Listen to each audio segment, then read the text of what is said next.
New at 6 today marks the 77th anniversary of the attack on Pearl Harbor, the day that forced America into World War II. On this day in 1941, the Japanese carried out a surprise attack against the United States Naval Base in Hawaii.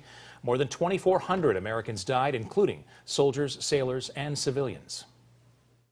It just demolished just about everything we had, our whole fleet and everything. And you just heard from one of the few living survivors of Pearl Harbor. He was stationed at the base, but now lives in Madison. WAAY 31's Alyssa Martin shares what that fateful day means to him. On December 6, 1941, Sherwin Callander and a crew of his Navy shipmates were making their way back to Pearl Harbor after a routine mission to nearby islands. A carrier passed us. We could tell it was a carrier, but we couldn't tell what nation it was from. And the next morning over the news broadcast, they'd bombed Pearl Harbor. It was then Callander realized the carrier that passed them was part of the Japanese fleet heading to attack Pearl Harbor.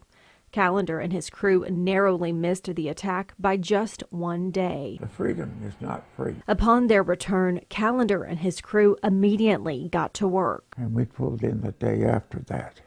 Had to help try to clean up the mess, and had some bodies we had to pull out of the water, and it was an awful mess. At just 20 years old, Callander volunteered to enlist in the Navy. Pearl Harbor was not the only battle he encountered. Every time the bullets would fly, the bombs start dropping, I'd say a little prayer. I said, Lord, I know you have to kill some of us. Kill me if you have to. After the attack on Pearl Harbor, Callander volunteered to learn amphibious training, something that would later help in the Normandy invasion on what is now known as D-Day. Pearl Harbor was bad, but it wasn't as bad as D-Day was at Normandy. In recent years, Callander has had the chance to go back to Pearl Harbor and Normandy to visit where he once fought for our freedom. They tell me I'm a hero and a celebrity and everything, but us that come back are not the heroes or celebrities. The ones we left there are the heroes and the celebrities. I don't feel like one.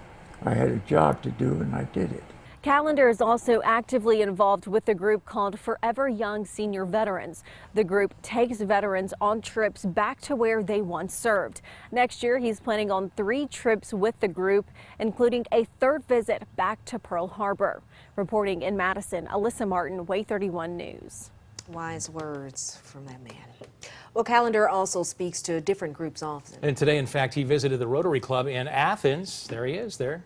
Some video his family sent WAAY 31 of Callander sharing his military experience.